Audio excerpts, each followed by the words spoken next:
Well, good afternoon, everyone. I'm here with, of course, Illinois Department of Public Health Director Dr. Ngozi Ezike to address the growing threat of the Delta variant of the COVID-19 virus. Since we reached our lowest case numbers earlier this summer, we've seen COVID-19 cases soar by a factor of nearly 10. Hospitalizations and ICU rates have doubled in a month. And since the middle of July, the number of COVID patients requiring a ventilator has multiplied nearly 2.5 times over. This upward movement has occurred almost entirely among those who are unvaccinated.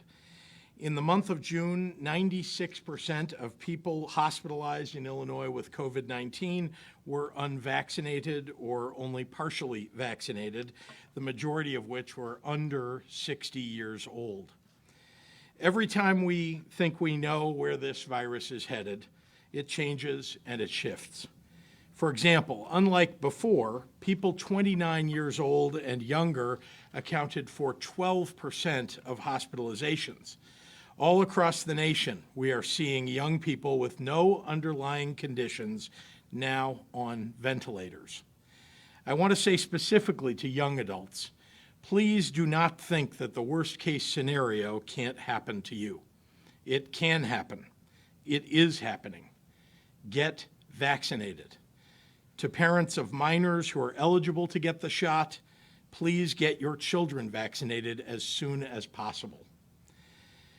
This isn't just happening to young people. To everyone listening, I wish we could have avoided having COVID interfere with our summer. But the virus and its effects are increasing once again. And the largest group affected who are being hit especially hard are those that are unvaccinated. As your governor, it's my duty to say that we all must take immediate and urgent action to slow the spread of the Delta variant. People are dying who don't have to die. It's heartbreaking and it impacts us all. Given our current trajectory, we have a limited amount of time right now to stave off the highest peaks of this surge going into the fall. We need to act now or risk what we're starting to see in places like Florida, which has once again set a new record for COVID hospitalizations. Unlike last year at this time, we now have an extremely effective tool to save lives and keep our hospital systems from being overwhelmed with COVID-19 patients. It will allow us to support kids' full return to in-person learning. It will keep businesses open, and it's easy to get. It's the vaccine. For those of you who are still sitting on the fence about getting vaccinated, I urge you to talk to your own doctor about your concerns. Or listen to Dr. Ezike and the world-class medical professionals that I've invited here over the past year and a half, all of whom now will tell you that the vaccine is safe, effective, and it prevents serious illness or death, even from the Delta variant. Every Illinoisan who is eligible should get vaccinated as soon as possible. In the meantime, we cannot delay taking action. Today, I am announcing our initial actions to combat the fast-moving Delta variant. We are taking 3 key steps to protect our state's 1.8 million unvaccinated children under 12 and their families, residents and staff of long-term care facilities, and those highly vulnerable people who rely upon state employees for their daily care. First, far too few school districts have chosen to follow the federal Centers for Disease Control prescriptions for keeping students and staff safe, though I want to commend the districts in Edwardsville and Champaign, in Peoria and Springfield, in Elgin, in Chicago, and others for already doing the right thing for their students. Given the CDC's strong recommendation, I had hoped that a state mask requirement in schools wouldn't be necessary, but it is. The Delta variant is highly transmissible, more so than any other previous forms of this virus. Because of the lower rates of vaccination among teens aged 12 to 17, because the vaccine has not yet been approved for children under 12, because there are many people who are reluctant across some of the districts to adopt the CDC's guidance, effective immediately, all P-12 schools and daycares in Illinois must follow the CDC guidance of universal masking inside, regardless of vaccine status. My goal has always been to safely bring all kids back into the classroom at the start of the school year and, crucially, to keep them there. Without these measures, we would likely see many more outbreaks than in the latter half of the last school year. Preventing outbreaks from the start also prevents kids from having to stay home because they're sick or in quarantine. This requirement extends to P-12 sports. Face coverings will be required for all indoor recreation, whereas outdoor, where transmission risks and rates are lower, athletes and coaches will not be required to mask. We will continue to encourage school districts to make sure their athletes are tested regularly to catch any potential outbreaks early, and to ensure that schools have what they need to adhere to the new mask requirement. My administration is ready to supply masks to any school districts that need them. That's on top of the free COVID-19 testing supplies we're providing to all of our public schools statewide. Throughout this pandemic, we've shifted public health protocols as circumstances have changed, and will continue to do so. We'll continue to watch for things like a significant reduction in transmission, the availability and utilization of vaccines for school-aged children under 12, and additional guidance from the CDC. And as we see developments in those areas, we will adjust our requirements for schools accordingly. Again, our goal has always been to make sure that every child can go to school this fall and that the school environment is safe for everyone. Today, I'm also announcing that Illinois will require vaccinations for all state employees who work in congregate facilities such as our veterans' homes, our corrections facilities, and the Department of Human Services developmental centers and psychiatric hospitals. Our most vulnerable residents, such as veterans who can't live on their own and adults living with developmental disabilities, have no choice but to live amongst these workers. By and large, residents of these state-run facilities have done what they can do to protect themselves by getting vaccinated. For example, residents of our state's veterans' homes have vaccination rates of 96%, 98%, and even 100%. And yet, many of the long-term care facilities' employees have themselves not been vaccinated. They run the risk of carrying the virus into work with them. And then it's the residents who are ending up seriously sick, hospitalized, or worse. It's a breach of safety, it's fundamentally wrong, and in Illinois, it's going to stop. We already require masks for everyone entering state facilities, but if we're going to fully protect our vulnerable populations, the most effective infection control measure is vaccination. It's our obligation to exercise due care in protecting the health of those residents, and so we will. We've notified the unions about this necessary safety measure, requesting that they come to the negotiating table to work out the details. Our state agencies will continue to make the vaccine readily available for employees, including hosting vaccination drives at work sites and offering paid time off for receiving the vaccine.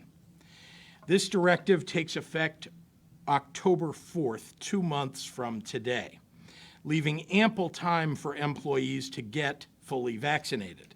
If I could do it sooner, I would. Until then, all employees will remain masked up. Finally, I'm announcing a universal mask mandate in all long-term care facilities, all long-term care facilities across Illinois, including those that are privately owned and operated. This means everyone, vaccinated or not, must wear a mask when in a facility with long-term care patients and residents. This is already standard practice in much of the industry, but while the Delta variant rages on, I want to leave no doubt on the need for compliance. I will continue to listen to the IDPH and other experts to evaluate any and all necessary action to protect children, prevent death, and support our healthcare systems. I'm asking private employers to do the same. Already we've seen companies with Illinois operations like Tyson and Google announce vaccine requirements for employees. I applaud those employers who have taken steps to protect their employees, their customers, and the public from the virus, and I hope to see others join them. Most crucially, I'll be putting out a call to all long-term care facilities and nursing homes in the state of Illinois. Your workers are on the front lines of protecting thousands of our elderly loved ones. But across the state, staff vaccination rates are dramatically lower than those of your residents. At a troubling number of facilities, staff vaccination rates are below 25%. I want to end with a message for our vaccinated residents. I know this is hard. You did the right thing for yourself, for your family, for your community, and now, because of the new Delta variant and the high number of unvaccinated people in the United States, it feels like we're going backwards in this journey. Please remember that the vast majority of vaccinated people are safe. No vaccine is 100% effective, and hearing about breakthrough cases on the news can feel scary, even when breakthroughs are rare and mild. But the likelihood of a vaccinated person testing positive for COVID-19 remains extremely low. And most importantly, these vaccines are doing what they're designed to do, essentially to eliminate the risk of hospitalization and death. Again, to all of those who are already vaccinated, I'm going to ask you to do one more thing. Talk to someone in your life who could get the vaccine but hasn't yet. Please share your story with them. Share why you got vaccinated. Let them know that the vaccine is free. Let them know that they can go to their doctor, to a pharmacy, to a clinic. And if they're homebound, someone can come and vaccinate them right there at home. Let them know that they'll still be eligible for the $1 million Illinois vaccine lottery, and most importantly, that they'll receive the life-saving benefits of the vaccine. We'll get through this all together as Illinoisans, as we have in so many other circumstances, by working together. And I want to thank everybody, and with that, I'll turn it over to our IDPH Director, Dr. Ngozi Ezike. Doctor?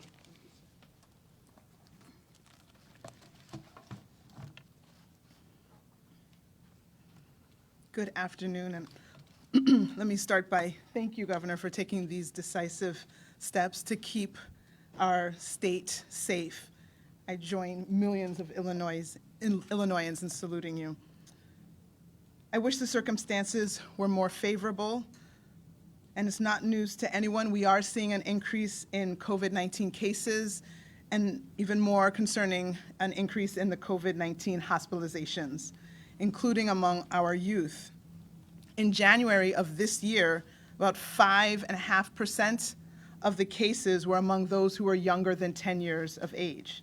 Last month, that increased to nearly 15%. Similarly, approximately 13% of cases in January were among those 10 to 19 years. And in July, that increased to 23. We are seeing the same trend for hospitalizations. The percent of hospitalizations among those younger than 20 years old tripled from 2.5% to 7.8%. And yes, while most children who get COVID have fewer symptoms than adults, they absolutely can still get COVID-19, and they can absolutely spread it to others. We have clearly witnessed that spread this summer throughout Illinois. Numerous cases of COVID-19 have been linked to youth camps, including cases that occurred after the child, including those who were eligible to be vaccinated, returned home with the virus and unintentionally spread it to others. And among the youth camp cases that have been sequenced, the more transmissible Delta variant has been the predominant strain. From the information gathered, vaccination status was not checked at many of these youth camps, and masks were not worn while indoors. Masks are a critical tool to interrupt transmission of the virus. There is an abundance of epidemiological data that support community masking to reduce the spread of the virus. But there's more that we can do. There is something even better than masks. Vaccination is our even stronger tool. It's our best tool. And unfortunately, there are people under the age of 12 who don't have access to this life-saving tool. And the clinical trials for those younger than 12 are underway now. Even with the Delta variant that we've all been talking about, the vaccines have been proven to be effective at keeping people with COVID out of the hospital and preventing death. There's been a lot of coverage about breakthrough hospitalizations, breakthrough deaths, when someone who is fully vaccinated still ends up in the hospital or succumbs to the virus. But please understand that these instances represent only a fraction of the people who have been vaccinated. More than 6 million people have been vaccinated in Illinois, and congratulations to those of you who made that important choice. And of those over 6 million people who have been vaccinated, there have only been 714 hospitalizations. There have been 180 deaths, but that's roughly 0.01%, 1/100th of 1% of people who have been fully vaccinated who have been hospitalized, and 3/1000ths of 1% of people who were fully vaccinated who have perished. The overwhelming majority of cases, the hospitalizations, the deaths, are among those who are not vaccinated. And the majority of transmission is also among the unvaccinated, thus the phrase that it has become a pandemic of the unvaccinated. But the key is that we actually have the tools to turn the tide on the next wave. And that next wave wants to threaten us if we don't avail ourselves of these tools. Let's do what's right, not just for ourselves, but for our neighbors and our entire communities. Now I'll repeat the comments in Spanish. Buenas tardes. Aunque es un placer volver a verlos, hubiera deseado que fuera por razones más agradables. Estamos viendo un incremento de casos de COVID-19 y también un incremento de hospitalizaciones, incluso entre la juventud. Este año, en enero, 5.6% de los casos eran entre niños menores de 10 años. El último mes incrementó casi 15%. Similarmente, aproximadamente 13% de los casos en enero eran entre jóvenes de 10 a 19 años. En julio, el número incrementó a 23%. Estamos viendo las mismas tendencias en hospitalizaciones. El porcentaje de hospitalización entre personas menores de 20 años ha triplicado de 2.5% en enero a 7.5% en julio. Aunque los niños que contraen COVID-19 tienen menos síntomas que los adultos, los niños aún pueden contraer COVID-19 y contagiar a otras personas. Hasta con la variante Delta se ha comprobado que las vacunas son efectivas en mantener a personas con COVID fuera del hospital y prevenir muertes a causa del virus. Ha habido mucha cobertura sobre los casos de hospitalizaciones y muertes entre personas completamente vacunadas. Pero estos casos solo representan una mínima fracción de personas vacunadas.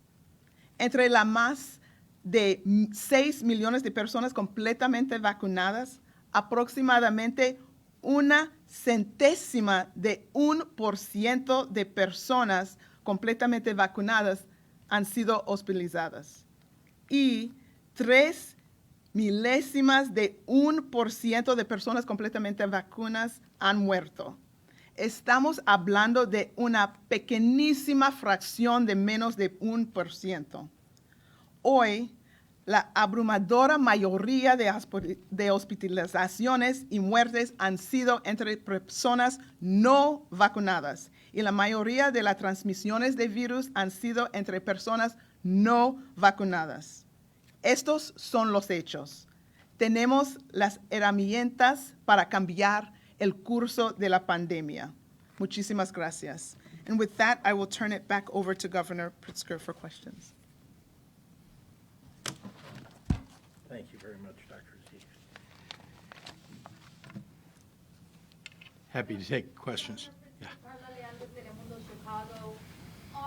there any additional steps that will be taken for students that are up maybe from 6th grade or 5th grade and below, because those are probably the under 12-year-olds, to protect them in the school environment with this COVID ambulance right now?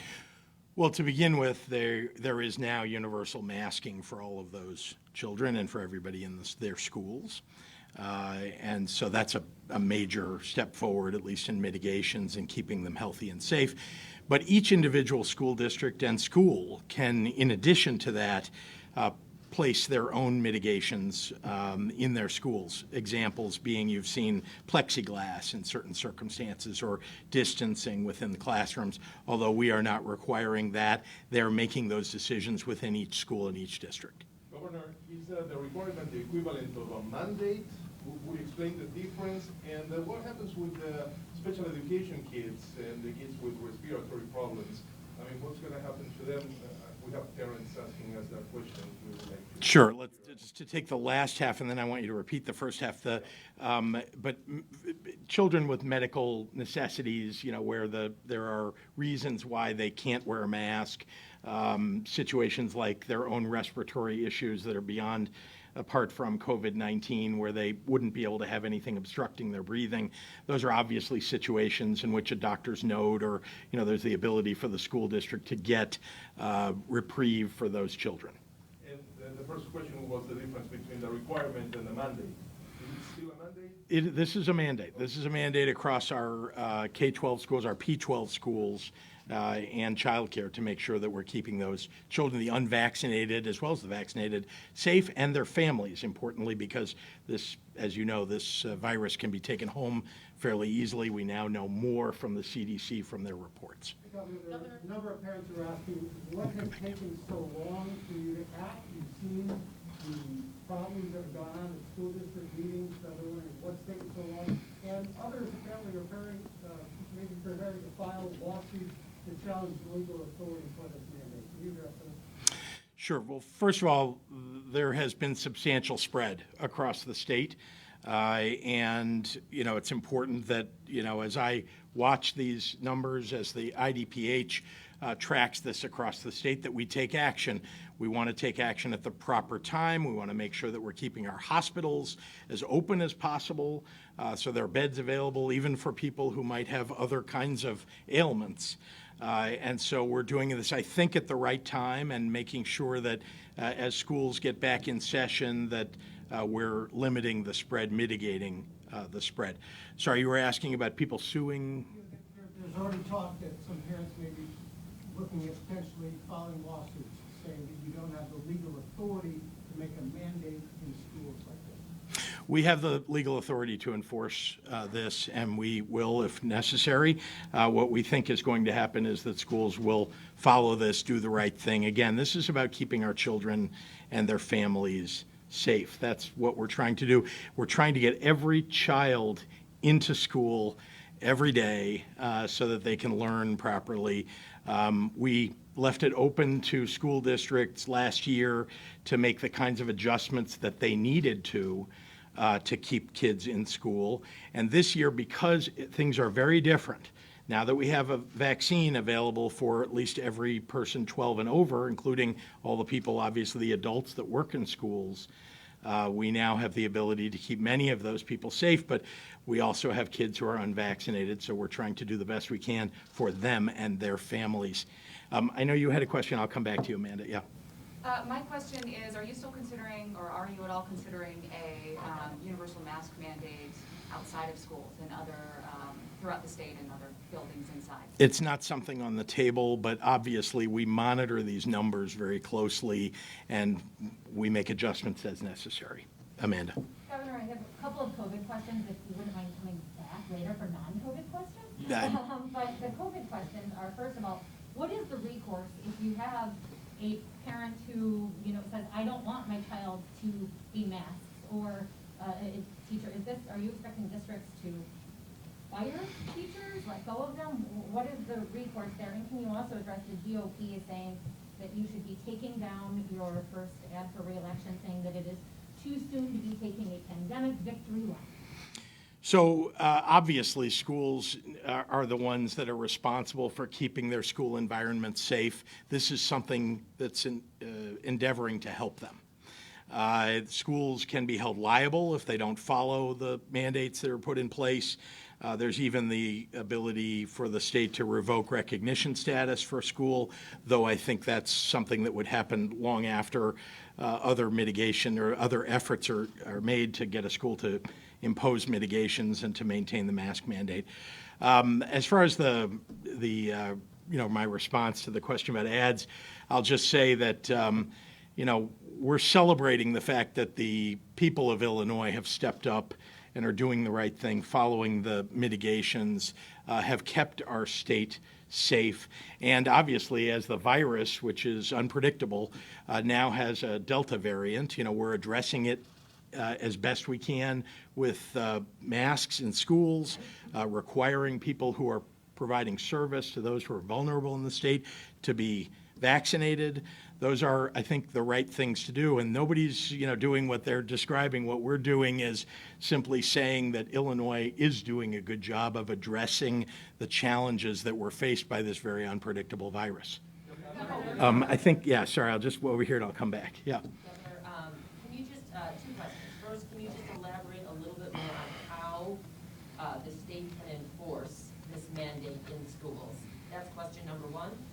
Question number two is, could this potentially be a first step to requiring all kids under the age of 12, or K through 6 kids, going remote again? Again, that is not on the table. We have many different tools today than we had 6 or 8 or 12 months ago. Actually, I'll just say 8 months or 12 months ago. And that is, we have vaccinations available. People should go get vaccinated. That is the most important thing you can do to keep yourself, your community, your school safe. We hope that people will take advantage of that. That will reduce the need to have masks. And indeed, that may be the reason as we see vaccines available for kids under 12.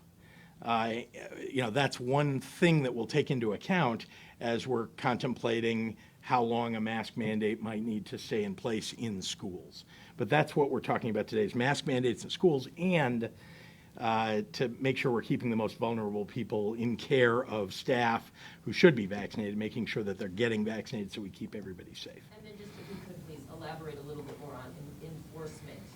Sure. How you plan to enforce this. Sure. Well, let's be clear. Most school districts are trying to do the right thing to begin with. They want to do the right thing, and they are the ones who are on the ground addressing the kids, the parents, and anybody who doesn't want to wear a mask.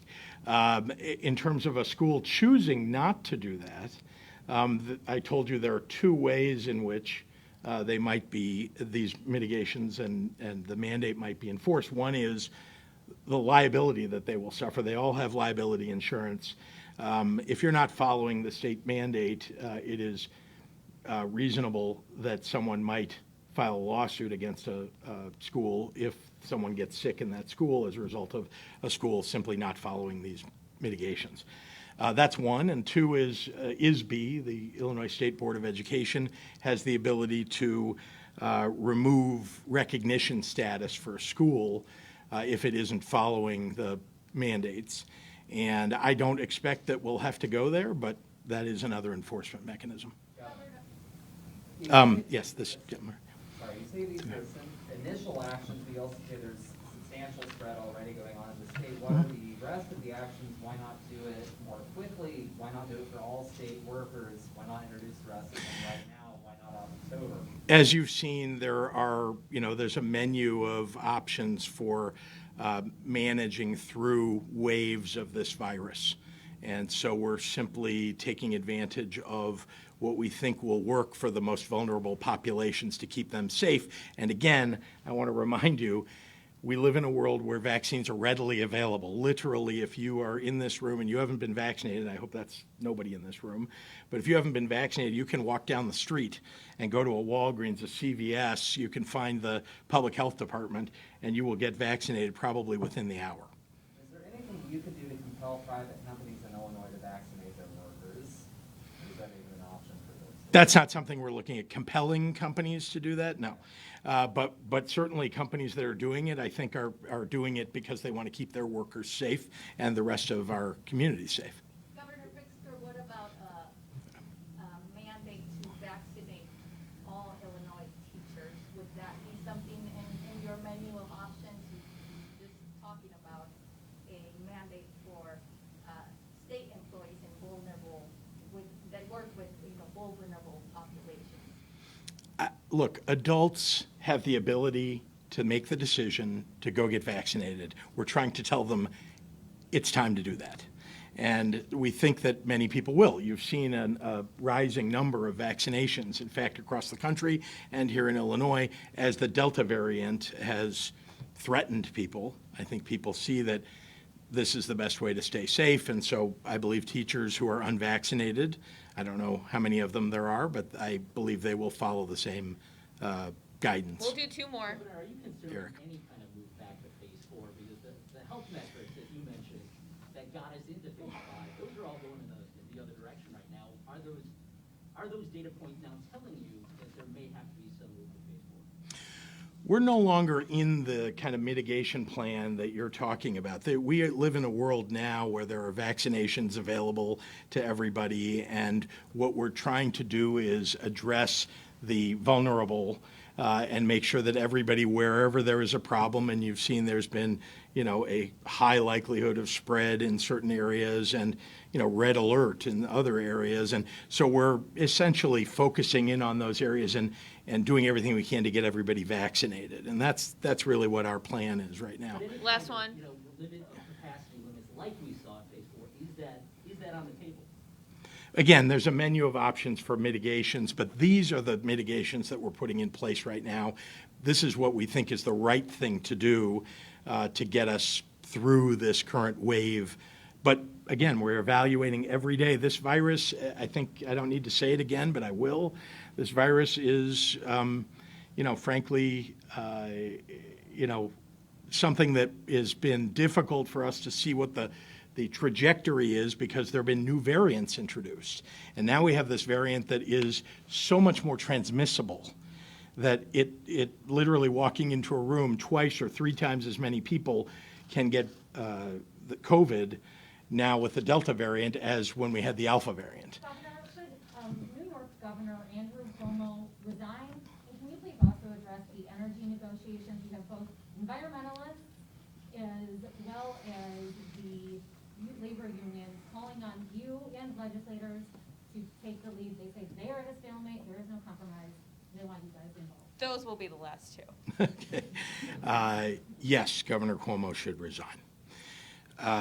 In terms of the energy legislation, We have spent more than a year negotiating, working in working groups with all of the interests involved. This is not something that's left to interest groups to decide. This is a decision that gets made by the legislature and by the governor. And here we are. This bill has been put together after much negotiation over many, many months. And we now have a piece of legislation that is ready to go. And it needs to be called in the legislature and voted on. And the legislation that I put forward that is that compromise is what is ready to move. And I intend to sign it if they'll pass it. All right, thanks, everyone. Thank you.